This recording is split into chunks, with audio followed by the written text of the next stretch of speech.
called, but you are doing the Lord's work. When I was when Paul and I got married, I felt called to be a pastor's wife. Not the wife of a minister, but a pastor's wife who jumped into the ministry with him, and whatever our hands found to do, we did. But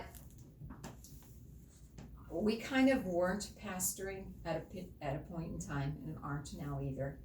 But at this time, I was like, God, I'm working at the Homestead in Batavia, and I am like, God, you call us to the ministry, and I'm not a pastor's wife anymore.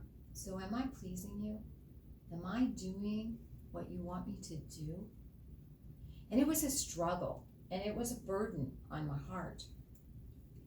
So I one day was walking down towards my office in Homestead. And this to me is such a special story of God's ability and power to move, to talk to us.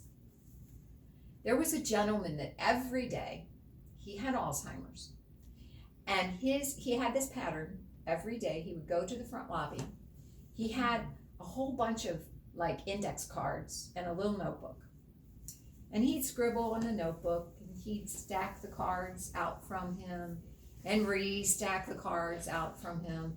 He'd stack them high or put them out, whichever, and about an hour later he'd head back to the apartment. I think the wife sent him out every day because it gave her a chance to breathe. And he had this ritual, and she knew where he was. And about an hour later, he'd head back to the apartment. So I'm getting ready to head downstairs to my office. We're both in the hallway. He's a little bit ahead of me. All of a sudden, he turned around. Now, this gentleman did not communicate, first of all. If he did, it was garbled, never put sentences together. So the miracle of that is unbelievable to me. He turned around and he came back and he walked pretty close to me. And he said, you are doing the Lord's work. Okay, well, thank you so much for saying that. Now, I'm not clicking yet. So I'm just like, wow, this guy said something. It was complete thought. Wow, this is great. I said, oh, thank you so much for sharing that with me. I really appreciate that. Thank you. He turned around and started walking back towards the apartment. I get a little closer to the door to go downstairs to my office. And before I know it, he's right back there in front of me, a little closer. And he looked at me and he goes, you are doing the Lord's work. And I'm like, still not clicking. I said, well, thank you so much. I mean, this is a miracle he's talking, and I'm kind of captured by that more than what he's saying.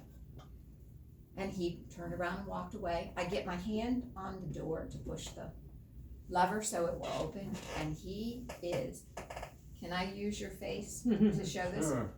He is right here looking at me, pointing his finger at me, and he said, no, you are doing the Lord's work. Oh, I got it that time. I don't know how God got that guy back 3 times to say this to me, so that I'm not stuck on just the miracle of him talking, but I'm going, God's talking to me through this man. I said, thank you so much for sharing that with me. I knew he wouldn't understand if I said, thanks for coming back 3 times and sharing it with me. But thank you so much for sharing that with me. He walked away like he did the other 2 times. I pushed the lever on the door and I went downstairs. I shared an office with 4 people, but not one of them was there. That door got closed, and me and God had a prayer time together, because God let me know that when you're serving the people in front of you, you are doing the Lord's work.